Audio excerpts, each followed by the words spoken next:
Alright everybody, welcome back to the channel. This is Rob here at Smirking and Reviews, here to do one of this month's Patreon reviews. This one's for Belinda R. And she requested that I watch and review Dog Soldiers from 2002, directed by Neil Marshall.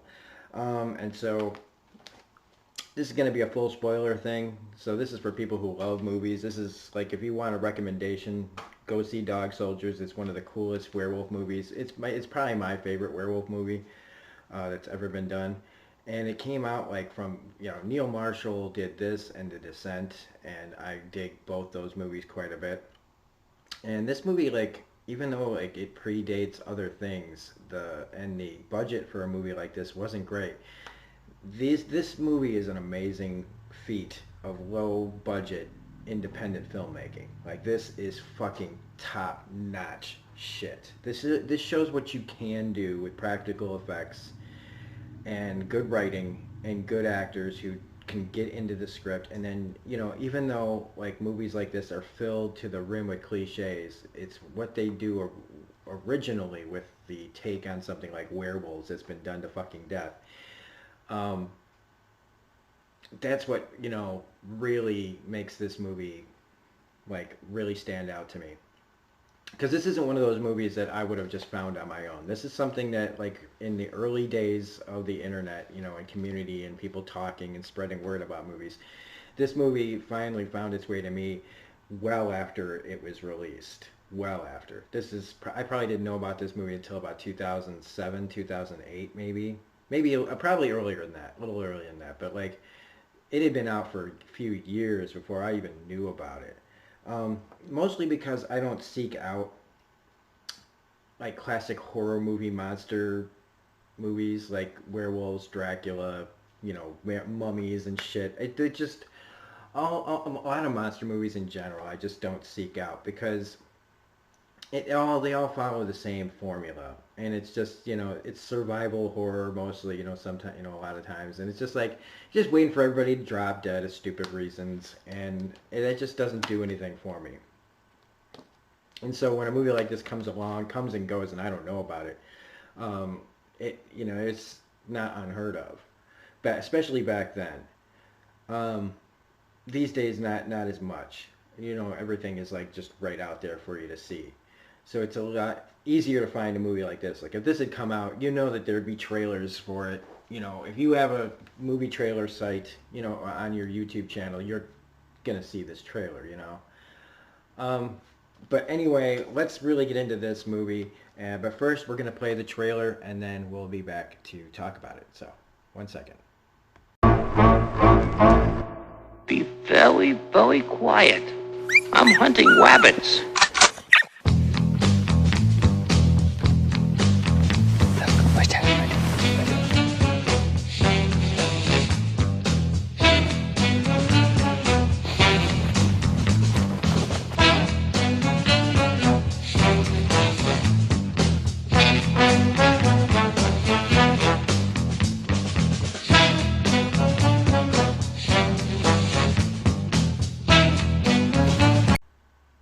Okay, so what'd you guys think of that trailer? Because I thought it was pretty freaking riveting. I mean, I didn't know what that dog was going to do next. It was just, like, I did not know that this was what Dog Soldiers was going to be like. Pretty surprising. I mean, it's definitely original. So anyway, but anyway, I'm okay. I wanted to have a little fun with this video, seeing as how, people, actually paid me, $5 to get a review. I figured I'd throw a little something extra in here, maybe more coming. But I'm for real this time. Here comes the real trailer. Okay, I'm sorry. Bye.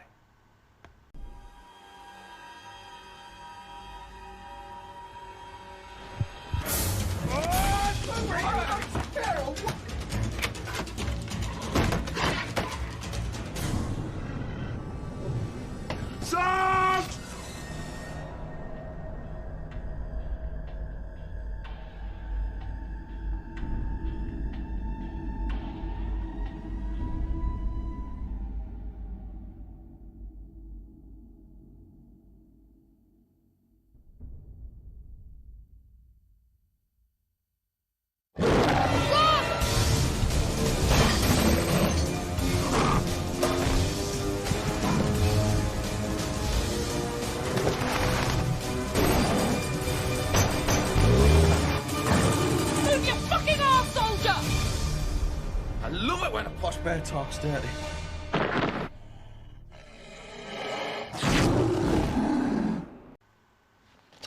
Okay, so for real this time, hope you enjoyed that trailer. Hope that for any of you that didn't know anything about this movie, makes you want to see this movie now, even though the trailer even doesn't do this movie justice at all. In fact, when I watched the trailer for the first time in forever, before I put it on, part of this video, I was like, man, I don't know if I'd even have watched this movie back then if I had seen the trailer. But what I heard was, because I had seen The Descent, and that's when somebody who knew movies, more about Neil Marshall than I did, told me about Dog Soldiers. And it probably still took me like maybe 6 months or so to see Dog Soldiers. And afterwards, I was just like, oh my God. Like, that was one of the best, that's probably the best werewolf movie I've ever seen. Because it's the whole thing is always just, it's this tragic story. The werewolf guy usually dies in the end, you know what I mean? And it's all about silver and things like that. But and this is kind of like, for me, I call this like the 28 Days Later for werewolves. Like, even though 28 Days Later isn't really a zombie movie, it's an infected movie, but all zombies are whatever. I'm not going to go down that rabbit hole. But just the kind of grittiness to it all and the feel of it all just reminds me a lot of what they did in 28 Days Later, especially being holed up in the house and the way they did all that. Plus with the soldier part of it as well, just kind of reminded me of that. But this is like one of the best also survival horror movies, where even though the bodies are going to start dropping, you've got your red shirts, you've got your people that'll probably play, be fine until the end of the movie. And one or two people will walk out of this and they'll be like, oh, let's never do that again, or some shit like that. And even though this movie has plenty of that in spades, really, it's how the actual story is told and the characters and the things that they do with what they had for the budget that makes this movie great. And there are, even though there's cliches, there are a little bit of cool subversions of expectations. And by the end of this movie, it's just like, holy shit. Because it just goes batshit insane by the end of it. And so let's talk about it. First, talk about the cast and Neil Marshall. So first off, directed and written by Neil Marshall, who did one of my absolute favorite scary movies.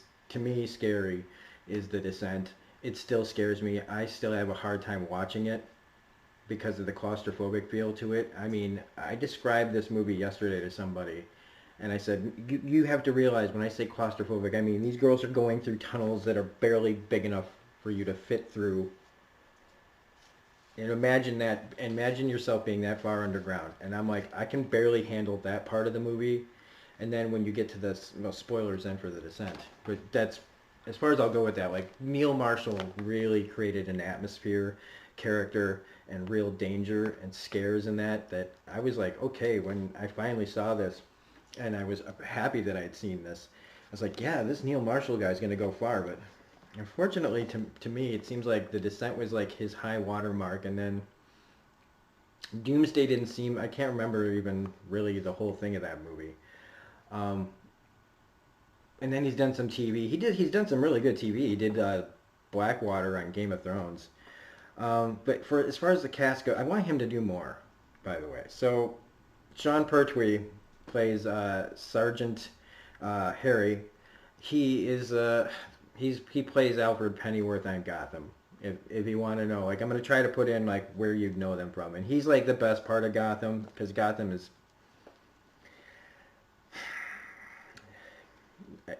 Gotham. But he's the best part of Gotham, and he's really, really good here. The second is Kevin McKidd, who I remember him as the ill-fated Tommy from Trainspotting, but an actor's got to pay his bills, right? And so he's mostly known from Grey's Anatomy. And Kevin McKidd is a good actor, so the fact that he's on Grey's Anatomy just kind of bums me out. He plays Private Cooper. Liam Cunningham, another great one here, who plays Captain Ryan. He played Sir Davos on Game of Thrones. He is fantastic in this. So is Sean Pertwee. They are really good in this. Everybody's really good in this, and especially like we got like the cast of guys that's like Bruce, Spoon, Joe, and Terry. I really like, you don't get tons and tons about these guys. You get your basic kind of stereotypical cliched characters here, but honestly, I kind of every time one would go down, and they are, so spoiler alert, people die in this. It was kind of like, man, and sometimes they got, I mean, some of these ends were pretty goddamn good. Like this has some great death scenes. I mean, if actors love to do them. I hate, when my favorite characters die, but if you got to go out with style. And a lot of people in this movie go out with some pretty awesome style. Um, Emma Cleesby, who has only like 15 credits to her name, is really great in this as Megan, the girl that plays throughout the majority of this movie. Who's got some secrets of her own. And I've never seen her in a lot of stuff. I don't remember her in anything other than this, other than that she is 2002 Emma Cleesby was pretty good looking. But that, sorry, I don't know what, that doesn't have anything to do with anything. But anyway, so one of the things that we have to talk about when you talk about this movie is the creature effects. And if you are any kind of fan of werewolf movies, the transformations are kind of the key, and they kind of dance around that a little bit in this. But I think with the budget that you have, um, it's hard to do that properly. There are some really cool like half makeup effects they do in this, but most part they save it as kind of like a Hitchcockian thing where less is more until they get to the end where they're able, like this is where the budget goes. Like boom, like they used all the creature effects they could. And honestly, I'm really glad that they didn't, because with a budget like this, they could have turned out to look like this.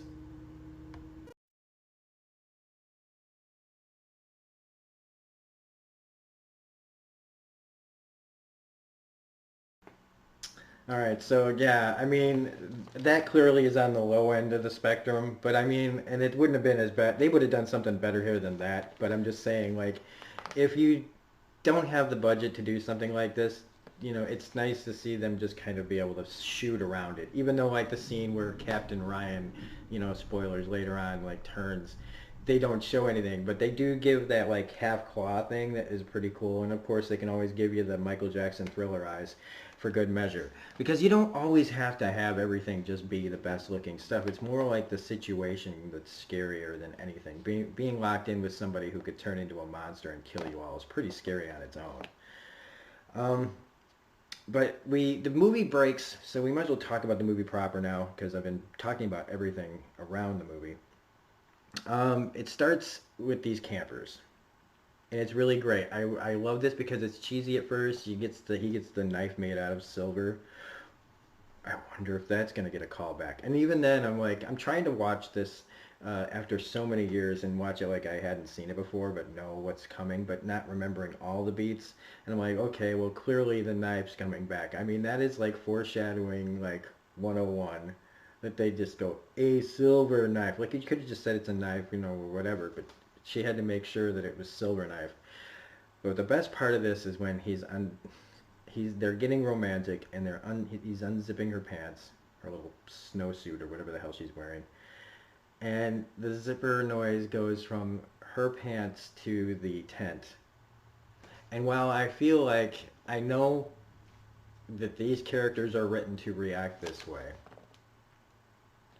but I like to put myself in there, and I'm like, anything gets near my tent, anything that, if I don't know that that's probably just somebody else in the next tent over, like if I had people with me, but if I knew that there was no one else out there that could be out there that I know, I'm like fucking gonna grab the nearest weapon and be hitting, and but they can't. They want it to be more scary. They got to make these people be like, and so, and it's still effective because when she gets pulled out and it's all quiet, it's just struggle. There's no like screams, which I would be screaming bloody fucking murder. I'm sorry, I would be. I'd be like, ah! I'd be like the kids on Stranger Things screaming, like, ah! Like higher pitched than that though. Um, but she gets fucked up, and you assume he dies too. And then they cut away, and they go 2 hours earlier. okay, I'm like, okay, 2 hours earlier, this is what's going on, even though it's daylight there. Okay, that's one of the only problems I have with this movie is the day for night stuff. I'm never clear on whether it's supposed to just be night or day. They the timeline is weird. Like, because that beginning scene, it seems like it's daytime, then it's nighttime. Okay, yeah, I guess it still makes sense. It would be nighttime, but you see Kevin McKidd running through the woods. He's chased down. You know, he looks like he's a prisoner, but it turns out it's a test for joining Special Ops. This is Kevin McKidd's Private Cooper, who's trying out for Liam Cunningham's squad. Who, you know, he shows all the moxie, but he won't kill a dog. And so, and I was like, are they really gonna kill a dog? Because I couldn't remember. But when he put the gun to the dog's head, I was like, oh, yeah, I guess so. And he does. He kills a dog off screen, of course. And so that pretty much goes, well, he's not the Onion Knight in this movie, right? So you know, fails Kevin McKidd's Private Cooper. And then we jump to 4 weeks later, and I'm like, okay, wait. We start in present, and we go back 2 hours, and then we jump ahead 4 weeks later. Like, why was it necessary to go back 2 hours? It could, like, the events of after the attack at the beginning could have happened afterwards. It doesn't affect the end of the movie to go backwards for no reason and then forwards 4 weeks when he could have been running in the woods at any time after that attack prior to that 4 weeks earlier. It could have been a day later. They should have done, you know, like, I don't know. It's just weird. It's just weird, you know. It's just me. But because then we just jump right back to the Scottish Army is doing a training exercise with the Special Ops guys. Well, the Army is they're in Scotland, and they're, whatever. I'm not going to get into who's who here.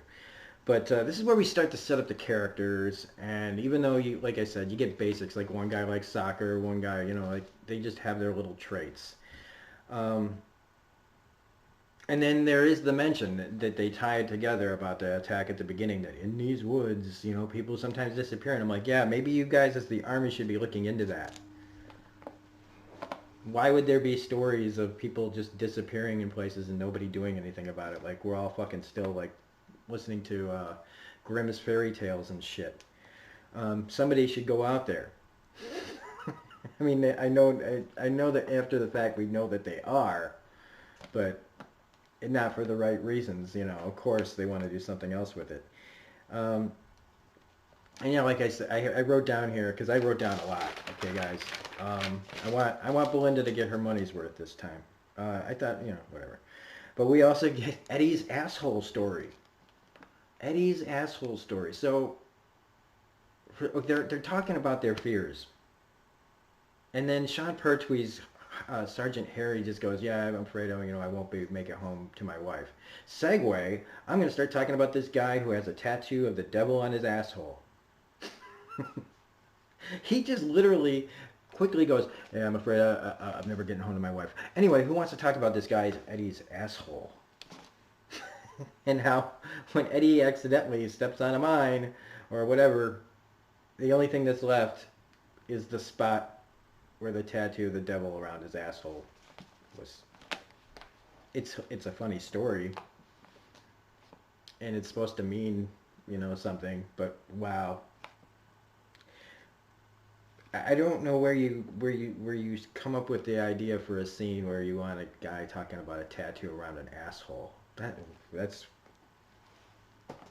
I have to give that up to Neil Marshall's imagination, because that's pretty wild.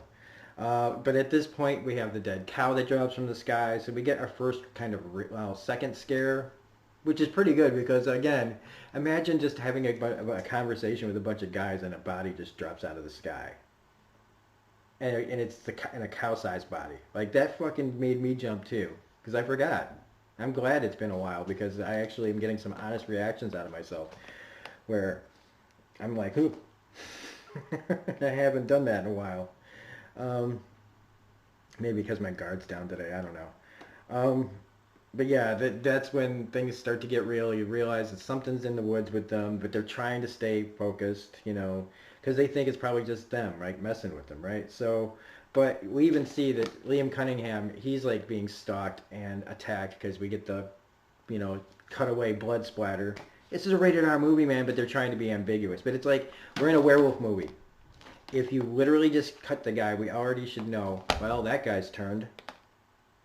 Like there's things in here that are just kind of like where you kind of know where everything is headed. And so, but it doesn't take away from any of the feeling that I get from like none of the cliches or anything like that ever take me from what I feel when I watch this movie. And that feeling is this. You know what? I'm happy. Okay, that's the last time, I promise. So anyway, Little Red Riding Hood, okay, so they find the whole like special op camp like just completely obliterated, guts everywhere, but no bodies. I love that. Like there's just splotches of people everywhere. And we get the line, if Little Red Riding Hood shows up with a bazooka and a bad attitude, chin the bitch. But Captain Orion, of course, is still alive. So we already know, like, come on. Okay, so we know that Captain Ryan turned into a werewolf and killed everybody. But where are the bodies? That is true. And why isn't he, like, bloated up, like, from eating? I don't know. I don't know how werewolf physics work. But they take him along anyway because they don't know that what we know or what we should know. If you don't know the rules of werewolves right by now and you think that what's happening is, like, not a cliche and that we shouldn't see all this coming, then I don't know what to tell you. It doesn't, like I said, it doesn't take away from the enjoyment of it. I'm just pointing it out because I can't help myself. But he does say that there was only supposed to be one. So yeah, when they find all the other stuff and it's like, well, this looks more like a safari. So we know that though, like when not even a half an hour is in on this movie, and this is all that's happened. That is crazy. But this is where we get our first attack where they're trying to get somewhere, you know, like there's really nowhere to go except try to get out. But we get their first attack scene in the woods and like literally all these trees are up against each other so you can't see. So I would be shitting myself. I would just not stop running ever. Ever. I would just keep going until something cut my fucking head off or cut me off at the knees. There would be no stopping me. At all. But this poor guy accidentally impales himself on a huge fucking piece of wood, which is a great subversion of expectation, right? You know, when we talk about how to do that, this is how you do it. You think that he's probably got a claw in his guts, but no, he ran into a fucking piece of wood. Great. And that was Bruce, who got himself impaled. And then the werewolf comes and just goes, oh, hey, how you doing? Decapitation. Fatality. So poor Harry gets there too late, and then he himself gets himself gutted, which is great. The guts are all spilling out, and it looks all real, and his reaction is like, fuck, oh my god, my guts are out, man. My guts are out. And it's just fantastic. He's like, we can get him back in there. We can get him back in there. Fantastic. But then the car shows up, right? The car shows up, and she immediately gets stuck in the mud, and that's where I just kind of went, look, I'm like, fuck you. Like there's sometimes like just that cliche of I just stop for a second, instantly I'm trapped in the mud. Fuck you. Because it just, again, then the werewolf's trying to get inside. It's like, yes, it's more tension, but I'm like, the movie's working too well. Because I'm just like, I'm at the end of my rope with not like fear, but like anxiety. Of just, get out of there. And then you go, well, why? What the fuck is she even doing out here, right? She has to be involved. If you're not, again, everything just kind of like, why would anybody be out there if they're not involved in this in some way? Like, oh, I just, you know, she doesn't give an explanation. She just happens to know where some, like, landmarks are. But it's in that whole freak out moment that you just pretty much, she's got a car, let's go, who cares? But they get to this pretty solid looking house, which I love that depending on when they show it's a model. So they did a pretty good job here. especially like when you see like the model at the end and then the actual set at the end. They did a really fantastic job at the just this little set that we have. We have nothing else, and again, you know, you can save a lot of money on your budget when you have like one location and then just like the surrounding woods. Probably save them a shit ton of money. Um, but the car gets shredded, and we get our first look at the werewolves from the you know, like standing there, and it's all just cool, and they cut away really fast, so you don't get too good a look at them. But all you know is that's nightmare fuel. This is nightmare fuel. I wake up, I see this in my room. I would wish I could stick a fucking needle through my brain. But saw that coming. But it's a really cool effect.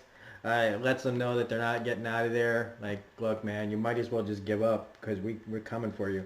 And that's one of the only things. Well, we get to because you can say now that the wolves are literally at the door. Bwah, bwah, bwah, bwah. We get Sam, and in this whole intense fight with the wolves that can't break down the door, three werewolves can't break down a door. So it's just kind of like, you've got Sam the dog pulling on the bloody rags of Sergeant Harry. So that's just gross because it's like the dog wants to eat the guy. And the werewolves that are pretending they can't come in. I guess in the end, maybe it was like they were trying to warn them or somehow, like, because of the way it gets explained earlier, it's like, maybe why didn't they just let them go? I don't, I don't know. Part of me, like, I understand it. They were going to kill them anyway. Then if they were going to kill them anyway, then they could have just charged in. But the plot says that they can't. And that bugs me a little bit. Just a little bit. Again, I'm kind of like reviewing this and recalling it at the same time. So it's like, eh. But yeah, they could have just blasted right through that door. And what's the deal with tea time? I'm sorry. I know that this is like a thing that's out there all the time. Everything is tea, tea, tea, tea. And why am I bringing it up here? Because I was like, they're like, hey man, I could use some tea right now. What's with tea time? Because I'm not like I do enough research that I'm not looking up tea time, and it's not annoying. I just want it explained to me. Like, why is there tea time? Like, I don't just wake up and go, oh, it's time for a Coke. It's 2. I better have a chocolate milk. I just want to know, like, why the routine. I'm not dissing it at all. I just never bothered to try to understand it before, and this is my way of reaching out. Help me help you. We get the weapons hunt. Got a nice medieval sword in there. Plus we get this really great gluing somebody's guts together with super glue. Unfortunately, they just waited a little while. It would have taken care of itself. As we know from later on, that once he got cut, right? He got cut back then. That means he turned too. So it's like, again, you're just sitting there waiting for him to turn. But I love when he's like, knock me out, and punches him. But he's not knocked out, showing, you know, like, people don't just get knocked out all the time. Like, you just punch somebody in the face, they don't just get knocked out. Now, granted, the second one works, but he calls him fucking pussy before that, and it was great. When they're describing the werewolves, like the old, like, cliche. So it's nice to also see that werewolves, the mythology, is in this world. They're not like in most zombie movies where nobody's ever heard of a fucking zombie. Like, they know what werewolves are. It's like, are you taking a piss? That's said multiple times throughout this movie. Like, and yeah, it's right. But at least there's acknowledging that the myth is out there. I don't think everything has to be meta, but I just think that it's nice when they do, like, let us in on the thing that, yeah, we know about this. We just thought it was stories. But when they're talking about bullets and everything, and the one guy goes, you mean with the eyebrows that join together? And the lady brings it up as a point later, like, that eyebrows thing is just a myth. Who cares? But she studies them, but she's fine. Again, it's just like, why isn't anybody going, wait a minute? Like, right after she says, like, what she's doing out there, nobody just goes. Because she talks about how she was on one of, you know,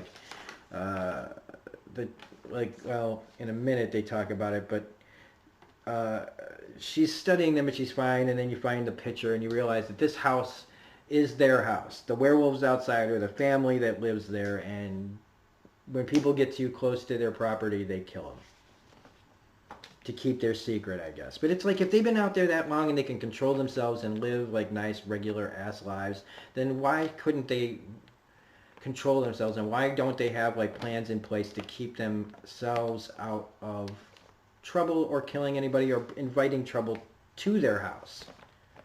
It just doesn't make sense to me. But again, it's not what we're supposed to be worried about. Captain Ryan, of course, now he shows up as one of them. You know, use my, you know, gunfights against werewolves. While they may look cool, if you're not in Underworld with silver bullets, which again she misses quite a lot in that, a lot of wasted silver. It's like, yeah, the fights with the guns and everything are like, they're cool looking, but I mean, in the end, you're barely slowing them down, and it just kind of seems pointless. But after the whole gunfight, which I did like the one guy who had like both doors he had to cover, that was pretty intense. That was pretty intense. But then dude gets pulled out the window because he says a stupid line about like, those aren't like dogs or whatever, they're fucking pussies, and he gets pulled out the window because, and it's like, this movie isn't taking itself that seriously, so I know I shouldn't be, but I still have to review it honestly, so I'm telling you what I was thinking at the time. And again, that it didn't really matter, it just, I have to point it out. And again, I wrote, like, it's why I don't actively seek out most classic monster movies, because in the end, the cliches are what kills it for me. The cliches really are what kill it for me. But now it's revealed that Megan, was originally part of Ryan's team. And so you find out that this was all to get one of them out so that they could weaponize it. I did like the werewolf when he goes into the garage and he sees dude getting his like chewed up by the werewolf, and that scene where he just like just crunches down on his head and his throat and just rips it off and then throws it at the fucking car windshield. Oh my god, was that effective. That really made me go like, oh man, we're just flesh, aren't we? Oh, I'm not made out of adamantium, am I? And then, of course, he gets out, but then he's like, you're right behind me, aren't you? Great. Although, having the time to climb over the seats to fight the werewolf in the back, which is going to kill you instantly. Would the werewolf have even let him? Was he like, oh yeah, well, I guess my dinner's coming to me, so I don't have to just rip his fucking throat out as he turns on me. But okay. But after this, we get our big exposition dump.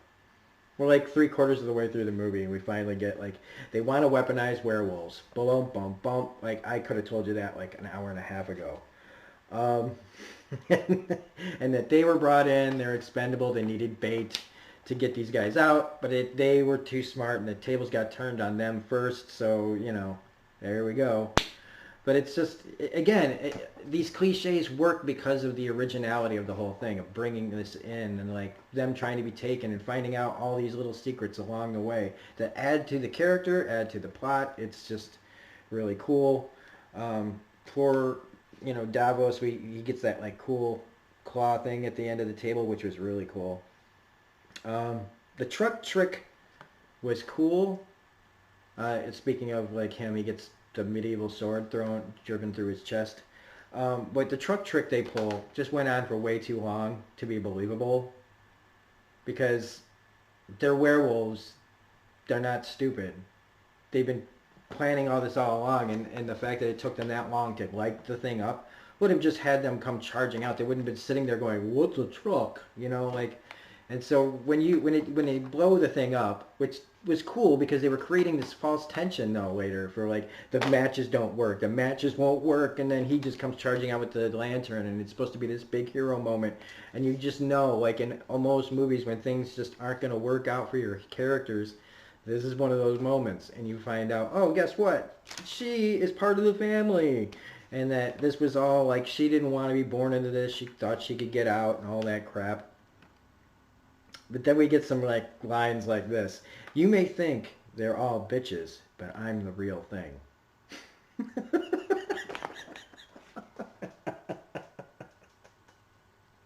And then they were talking about like, oh well, you know, maybe we had a chance or something. It's that time of the month.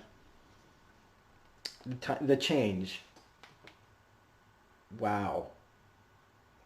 But the shot where her standing there with the werewolves behind her was fucking dope.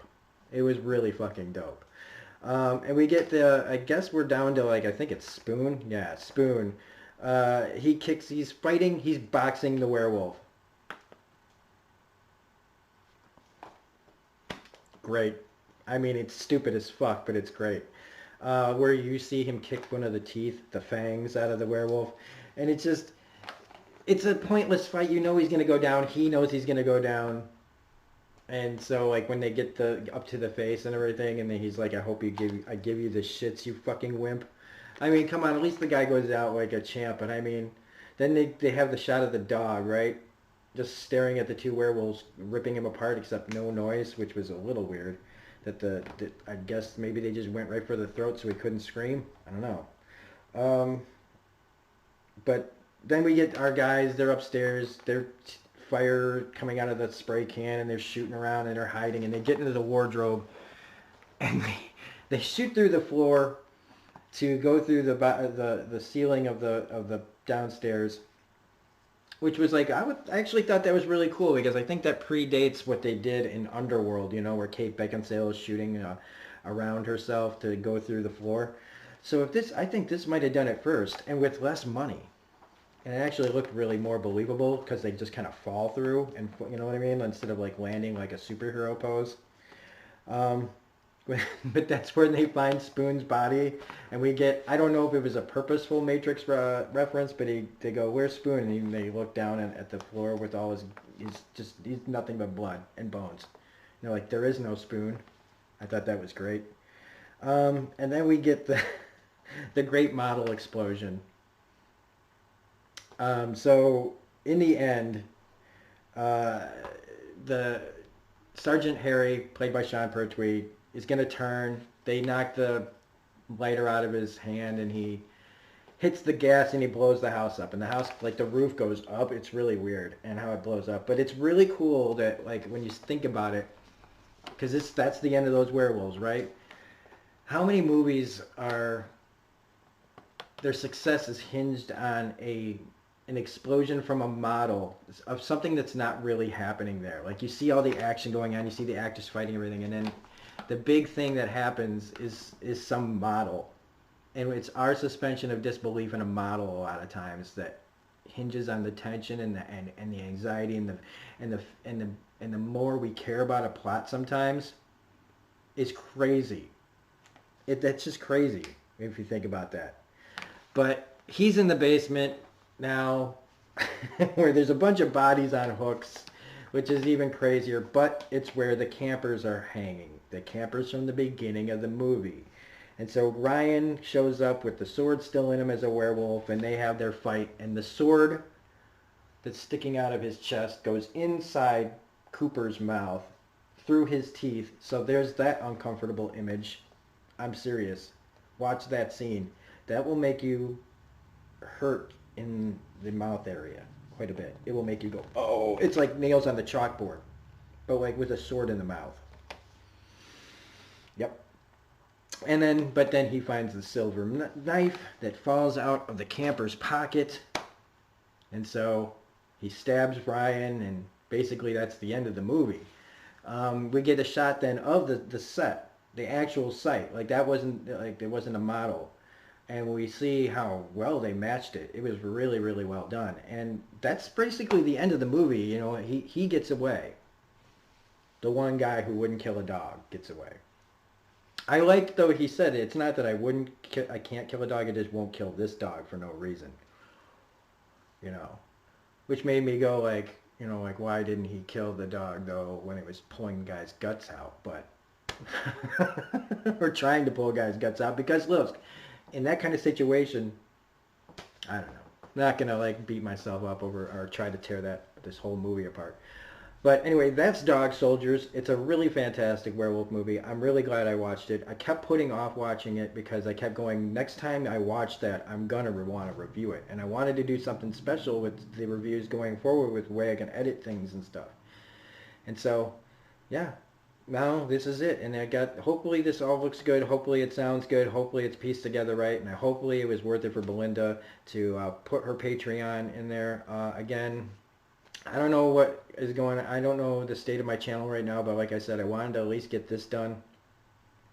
But in the future, if people, do go to my Patreon and put on a $5 a month thing, I will review a movie or a show that you guys want. This is proof that it's real. So anyway, that's, again, like I said, that's Dog Soldiers. I hope it was worth it. I hope you got your $5 worth. Otherwise, this is Robert Smirking Gun Reviews saying we'll see you when I see you. And we can't wait to see what you're going to have me review next month. Bye.